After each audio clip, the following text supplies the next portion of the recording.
First, I'm going to start off explaining where I'm coming from as far as what mice I've used in the past and what I'm looking to get out of the Mionix Naos 7000. You can skip to 1 minute and 29 seconds to get to my thoughts on the Mionix. Now, I mostly play first-person shooters and occasional RPGs.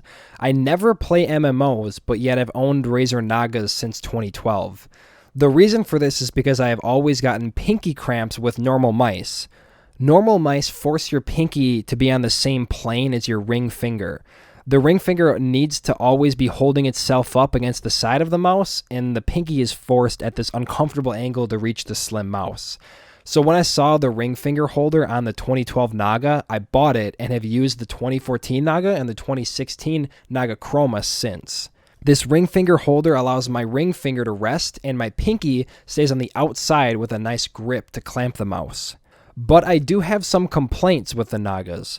First is the laser sensor. This creates a small amount of acceleration, and that little bit of acceleration will kill your muscle memory. The Naga also has 12 buttons on the side.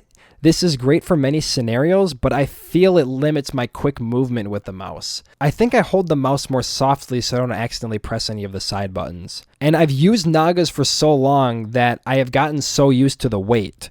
But from what I've heard from other first-person shooter gamers, the 135 grams of the Naga is too heavy. And because of these reasons, I picked up the Mionix Naos 7000. It had a ring finger rest, optical sensor, and no side buttons. It is a bit heavier than the Naga at 150 grams, but I was willing to give it a chance being that I don't have many options with mice that have a ring finger rest. So being that I have used the Razer Naga for the past 6 years, I will be comparing it to the Mionix Naos a lot during the rest of the video. So I've been using the Mionix for 2 weeks now. Right off the bat, I didn't notice any difference with the optical sensor on the Mionix versus the laser sensor on the Naga. I wasn't expecting to notice any difference. I think it's something that I will come to appreciate as more time passes. Aesthetically, in my opinion, this is the coolest looking mouse. The angles and the shape make it look like it's built like a car for like wind resistance. That's kind of besides the point, but I did want to mention how great it does look. When it comes to comfort, the Mionix is the most comfortable mouse I have used. It has a really smooth finish to it. It feels like a soft rubbery plastic. It's great for comfort, but it makes the mouse slippery, and I'll explain why this slipperiness is especially bad for this mouse in a little bit. The ergonomic shape is the whole reason it is so comfortable. I feel like I don't have to move my fingers at all. Exactly where my fingers rest is how I grip the mouse. Like if I put my hand in the air and bring it down on the mouse, it's just a perfect fit. I'm not curling my fingers to keep hold of the mouse or bringing my pinky in at an awkward angle. But there is a design flaw to this. Your pinky has a little resting point on this mouse. This resting point is shaped like this, where the Naga is shaped like this. In a first-person shooter and many other fast-paced games, you're picking up the mouse a lot. This type of grip on the Mionix makes it very difficult to quickly pick up the mouse. The Naga has a straight vertical slope. This allows your pinky to easily grip the side, and the Mionix's shape of the pinky rest is not the most efficient shape to grip the mouse and pick it up and down. And then on top of that, the slipperiness of the Mionix's finish makes it even worse. The Naga has a nice rubber grip to help your pinky keep hold, whereas the Mionix has no additional grip at all on the pinky. The Mionix, like I said before, is significantly heavier than the already pretty heavy Naga. This makes picking up the mouse even harder than it already is.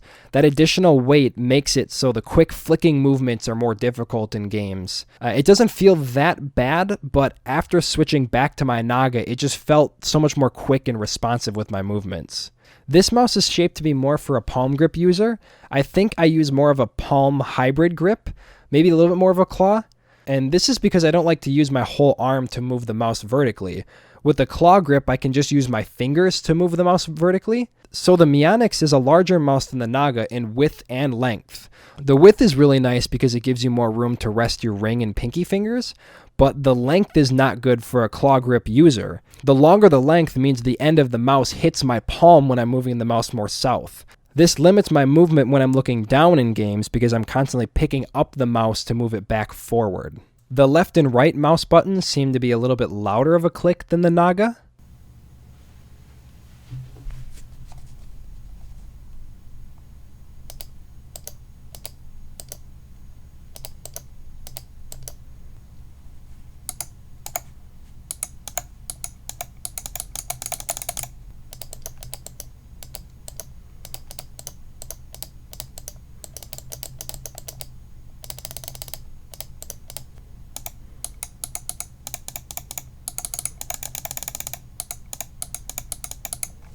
The left and right mouse buttons on the Mionix also seem to travel a little bit further down than the Naga. This is difficult to see, but I definitely felt it when using the mouse. Now the Naga has side scroll wheel buttons, whereas the Mionix does not. But I actually prefer the Mionix in this regard because with the Naga having side middle mouse buttons, it makes the scroll wheel feel very loose and unsturdy. Whereas the Mionix just feels very, very sturdy. It doesn't move around at all. It's, you click it in, you scroll, and that's it. So next I downloaded the Naos 7000 software to modify the macros and LEDs on the mouse. First I wanted to change the LEDs on the Mionix to be all white to match my keyboard. Unfortunately, the white looks a little too pink for my taste.